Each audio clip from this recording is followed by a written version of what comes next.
Time dilation theory के हिसाब से अगर कोई ऑब्जेक्ट मूव कर रहा है, एक स्पीड के साथ मूव कर रहा है, तो उसके लिए समय स्लो हो जाएगा। मतलब मान लो कि कोई एक इंसान मूव कर रहा है और वहीं दूसरा ऑब्जेक्ट या इंसान मूव नहीं कर रहा है, दोनों के पास एक एक घड़ी है, तो होगा ये कि जो मूव कर रहा है उसके लिए समय यानी कि टाइम स्लो हो जाएगा। इसी कारण से हमें दो अलग अलग समय देखने को मिलेंगे।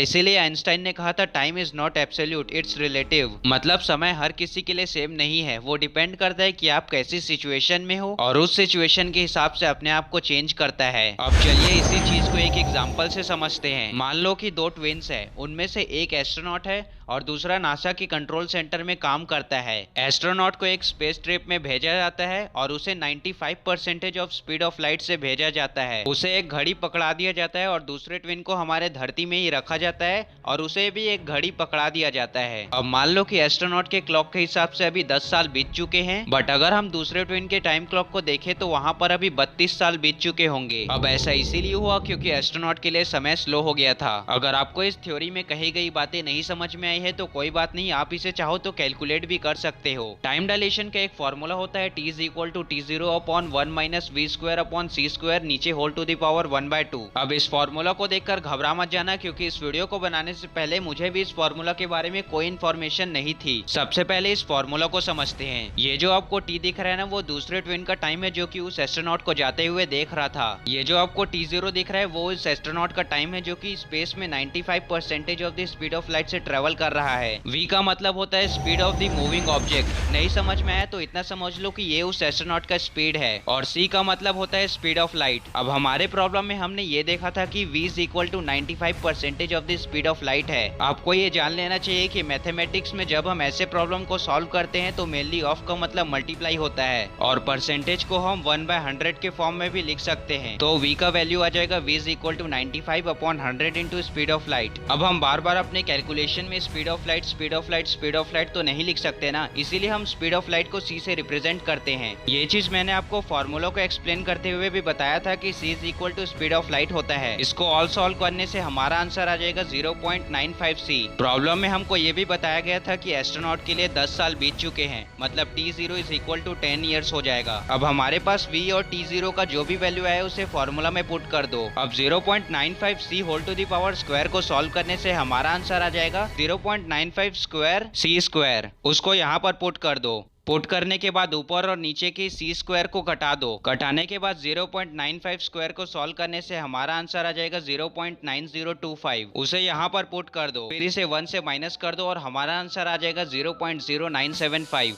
आपको ये जान लेना चाहिए कि अगर पावर में 1/2 है तो उसे हम स्क्वायर रूट के फॉर्म में भी लिख सकते हैं। यहाँ पर भी 1/2 को स्क्वायर रूट के फॉर्म में लिख दो। नीचे वाले वैल्यू को सॉल्व करने से हमारा आंसर आ जाएगा 0.312। फिर इसे सॉल्व करो और हमारा आंसर आ जाएगा अप्रोक्सीमेटली 32। मैंने आपको ये बताया था कि T उस दूसरे ट्विन का टाइम है जो कि एस्ट्रोनॉट को मूव करता हुआ देख रहा है, और हमारे कैलकुलेशन से ये पता चला कि उस दूसरे ट्विन के लिए अप्रोक्सीमेटली 32 साल बीत चुके हैं, वहीं उस एस्ट्रोनॉट के लिए 10 साल बीत चुके हैं। अगेन ये इसीलिए हुआ क्योंकि एस्ट्रोनॉट के लिए समय स्लो हो गया था, क्योंकि वो ज्यादा तेज मूव कर रहा था। अब ये जो हमने कैलकुलेशन किया वो बच्चों का खेल था, क्योंकि हमें जो भी चीज गिवन थे उसे हमने सिर्फ फॉर्मूला में पुट कर दिया। उसके बाद सॉल्व करने से टाइम डिफरेंस निकल आया। बट आइए इस इक्वेशन की कुछ स्पेशल केसेस देखते हैं। मान लो कि अभी दोनों ट्विन्स एक दूसरे से अलग अलग नहीं है, मतलब एस्ट्रोनॉट अभी मूव नहीं कर रहा है। इन सिंपल वर्ड्स दोनों अभी धरती पर हैं, तो क्या तब भी हमें उन दोनों के क्लॉक में टाइम डिफरेंस देखने को मिलेगा? अब ये प्रॉब्लम थोड़ा इंटरेस्टिंग है, राइट?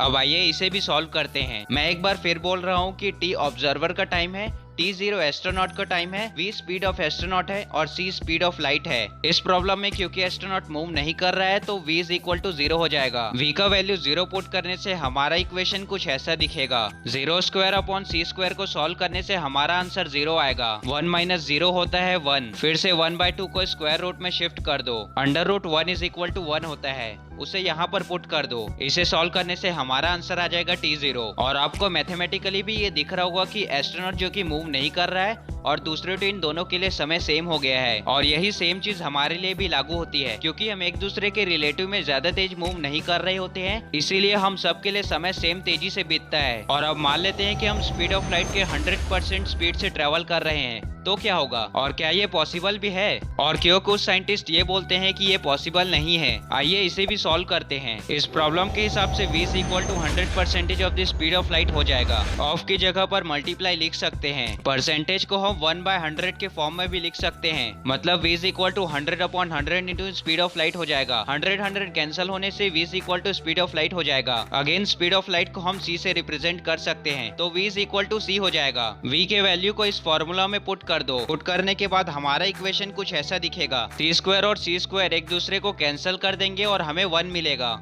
इसको सॉल्व करने से हमें मिलेगा √0। √0 इज इक्वल टू 0 होता है। 0 को यहाँ पर पुट कर दो। आपने शायद ये पढ़ा होगा कि हम किसी भी नंबर को 0 से डिवाइड नहीं कर सकते हैं। हमने अभी जो कैलकुलेशन किया उसमें astronaut 100% of the speed of light में ट्रेवल कर रहा था, इसीलिए हमारे आंसर में ये एरर हुआ। So travelling with speed of light is mathematically impossible.